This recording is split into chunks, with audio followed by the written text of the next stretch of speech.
Hello, and thank you for joining us for another CCK Live. My name is Brandon Paiva. I'm an accredited claims agent here at Chisholm and Kilpatrick. And with me this afternoon is my colleague Alex Gamache, who is also an accredited claims agent here at CCK, and Michelle DeTore, who is also an accredited claims agent here at CCK. And in this video today, we're going to explain VA disability range for migraines and give you a little bit more information that you could potentially use to win your VA claim. So first, let's start with an overview about what migraines are. So migraine headaches are a type of headache that is characterized usually by intense pain that can be accompanied by nausea, vomiting, sensitivity to light and sound, lightheadedness, and sometimes even blurred vision. Migraines can be extremely debilitating and last anywhere from hours to days, depending on the person. Now, migraines often occur in 4 stages. The first stage is what they call prodrome, which is usually early migraine symptoms, which can have something to do with brain fog, sensitivity to light, and sort of things like that. The next is aura, where you start to feel the migraine coming on, and then the attack, which is the third stage, which is when you're actually beginning to feel the pain of the migraine. And then last but not least is what they call prodrome, which oftentimes is not really medically called this, but oftentimes a migraine hangover or what they call sort of lasting brain fog after the migraine and headache have subsided. Although it really is unclear as to what causes migraines, there are triggers that can include even something as simple as a hormonal imbalance, alcohol use, stress, sensory stimulation, certain foods, and even certain changes in the environment. Some veterans may even experience migraines with the changing of the seasons. So that's a little bit about what a migraine is and kind of gives you a little bit of some details to what we're going to be working with when we're defining migraine and kind of just a little bit of the framework. Now, I'm going to turn it over to my colleague, Alex. So what I'm curious to know is, Alex, how would you get service connected for migraines? Can you talk to us a little bit about what you need to show and maybe give us a little bit more information on how you can potentially get paid for your migraines? Yeah, so typically veterans need 3 of the following criteria to get service connected for migraines. So the first is a current diagnosis by a medical professional. The second is an in-service event, injury, or illness. And the third is a medical nexus, or basically a link between the in-service event, injury, or illness and the current diagnosis that the veteran has. It's important to note that even if a veteran doesn't have an official diagnosis of migraine headaches, chronic headaches, or head pain, they can still get compensation if the condition causes functional loss or affects their ability to earn wages. So if the veteran meets the criteria above, they basically need to submit a claim for service connection, which can be submitted on a VA Form 21-526EZ. This form can be submitted online, by mail, in person, at your local regional office, or with the help of a representative. Thanks, Alex. Now, you really touched on how to get service connected for migraines on more of a direct basis. But as we know, when dealing with VA compensation, there are often other theories we can use to potentially get service connected for various conditions. So, Michelle, I'm going to turn this one over to you. Can you talk to us a little bit about how you can get service connected for migraines, say on like a secondary basis? Sure.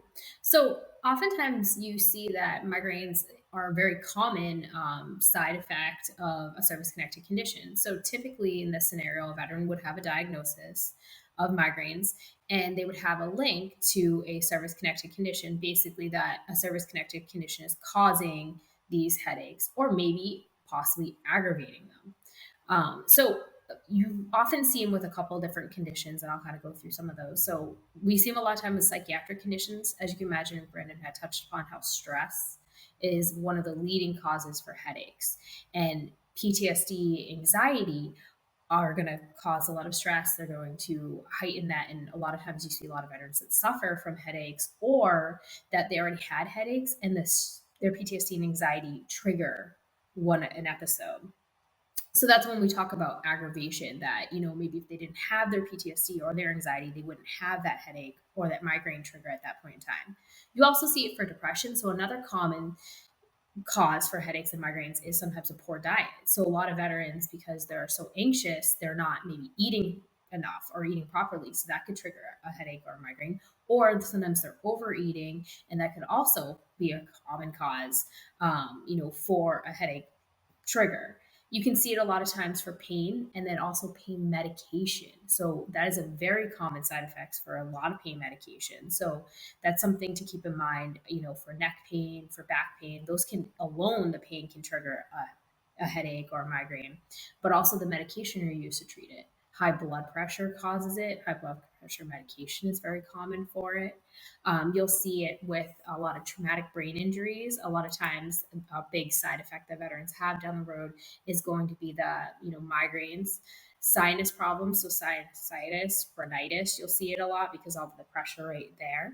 And then tinnitus, because of the ringing in the ears, a lot of times it's not necessarily that it created the headaches, but it can also aggravate a headache because the ringing can then trigger a headache or a migraine to occur at that point in time. So with the secondary service connection, I think it's very important that if you're experiencing this as a side effect and you think it's possibly a side effect to a service connected condition or a medication you're taking for a service connected condition, it's very important to be talking to your doctors about it so that it's within your medical records, because it's one of the places VA is going to be looking. So I think it's very important to make sure that you're making it of record that you're experiencing that symptom, so you have evidence showing that it is secondary, because you're going to need that link between your service connected condition and headaches and migraines. Thanks, Michelle. I think you've provided a ton of great information there. I think that just further kind of shows really how complex migraines are and the different things that could potentially cause migraines. So I think you summarized it pretty well. Now, we've spoken about what a migraine is, spoken about how to get service connected for it, both on a direct and potentially a secondary basis. Now we'll talk about how VA actually rates migraines.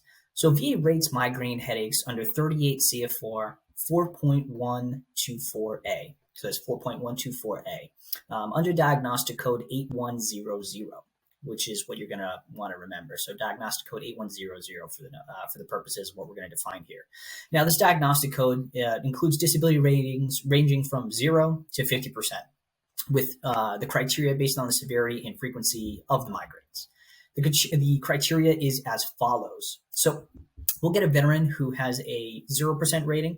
We'll often get migraines with what VA describes as less frequent attacks.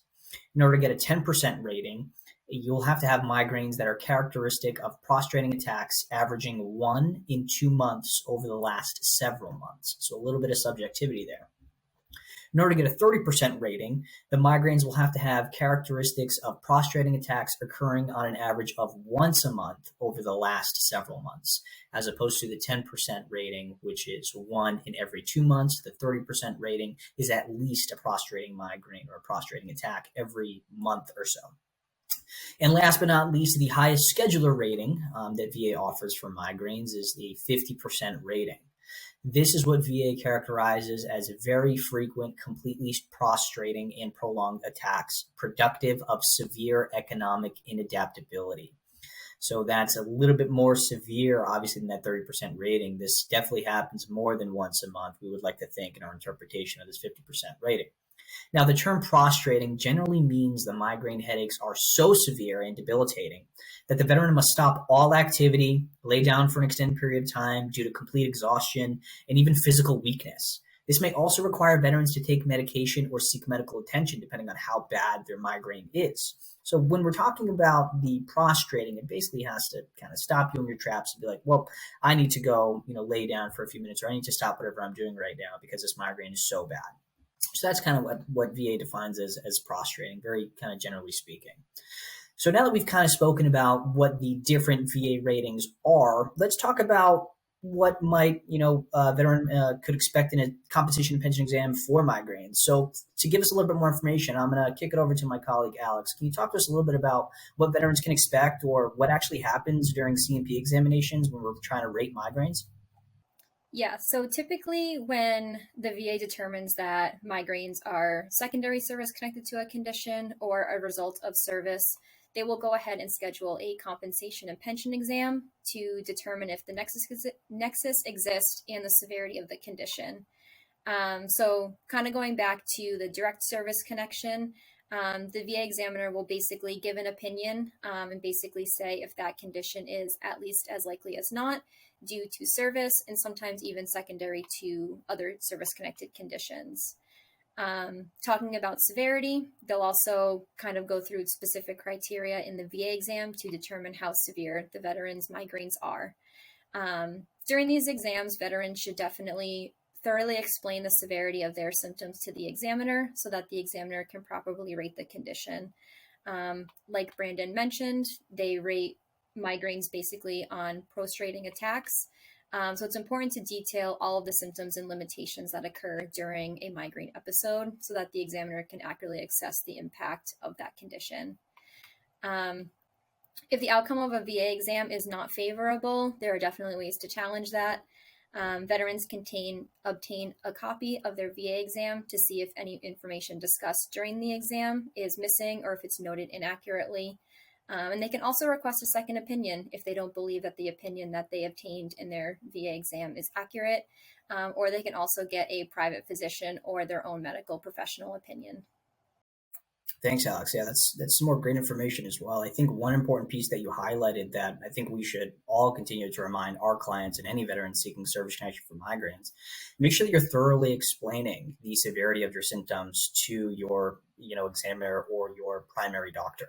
As we know, because of how complex migraines are, not only given in their onset and their triggers, but people often react very differently to migraines when they actually get them. Some people can, still kind of suffer through the rest of the day, but kind of feel a little bit foggy. Others, will sometimes get, sunspots or dark spots in their eyes, kind of visual hallucinations, up to and including, vomiting and nausea and things like that. So make sure that you're definitely explaining your symptoms thoroughly, because it's not necessarily a one size fits all kind of symptomatology when we're talking about migraines. So, Michelle, I'm going to ask you this question to see if you can provide us with some more information as well. So now that we've kind of talked about the C&P examinations and potentially, what the examiner may ask a veteran talking about their migraines, what other evidence can a veteran potentially use to support their claim for service connection for migraines? Sure.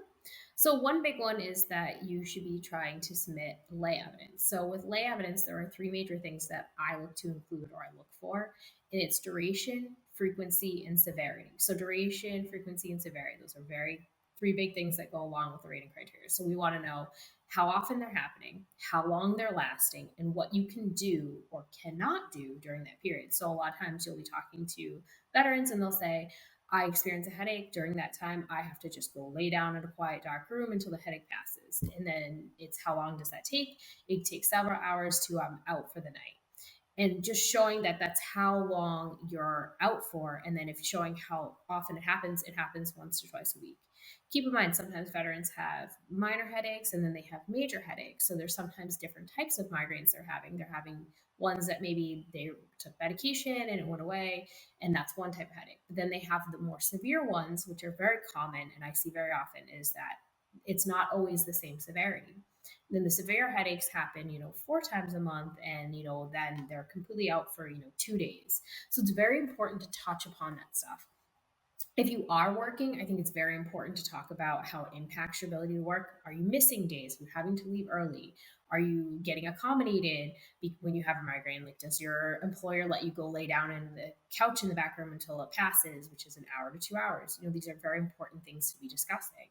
I think it's also very important to talk about when you were working, if it was impacting you and how it was impacting you. It's also really good if you could have what we call buddy statements, or a friend or family member corroborate what you're saying.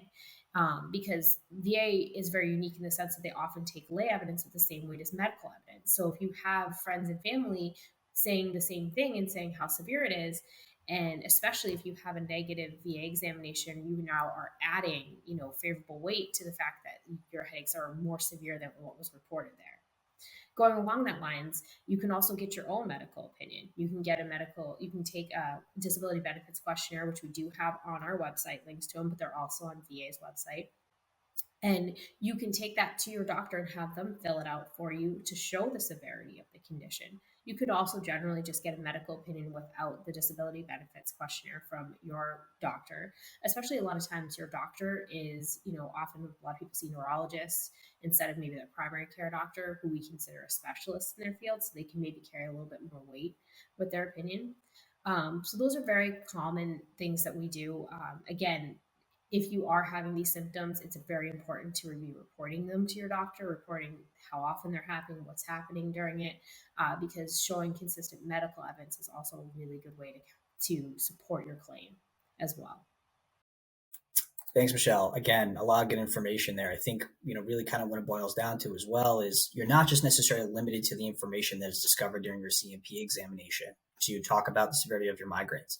Again, I think what Michelle had spoken about was huge when we're talking about buddy statements. I think that's particularly helpful when dealing with migraine cases, because you could be dealing with your migraine and you may suffer from migraines every single day and may not see any sort of behavioral changes or how your productivity may change because you've been dealing with them for so long. So oftentimes getting those buddy statements is really helpful, especially in cases like this. So I know Michelle had touched on talking about the severity and kind of limitations that are brought about when a veteran is suffering from a migraine. So I think this is a perfect transition into talking about, TDIU, so unemployability based on your migraine condition. So if you are service connected for migraine headaches and those migraine headaches prevent you from obtaining and maintaining substantially gainful employment, that veteran may be eligible for a total disability rating based on individual unemployability, or what we call TDIU. Now, TDIU allows veterans, as we've spoken about many times in our CCK lives, it allows veterans to receive compensation equal to 100% rating, even if their combined disability rating is less than 100%. In order to be awarded scheduler TDIU, veterans must have one condition rated at least at 60% or more, or if you're service connected for two or more conditions, your combined rating must be at least 70%, with one of those conditions being rated at least 40% or higher. Veterans who don't meet these qualifications may be eligible for what we call extra scheduler TDIU if they can prove that their migraines uniquely hinder their ability to maintain substantially gainful employment. So if you suffer from migraines, you feel like it is impacting your productivity at work, or it's preventing you from returning back to work, or is impacting your employability in any way, you could still be eligible for TDIU, even if you don't fall into the scheduler category. Even if you have just one condition at that 50% rating, you could still be entitled to extra scheduler TDIU based on your migraines alone.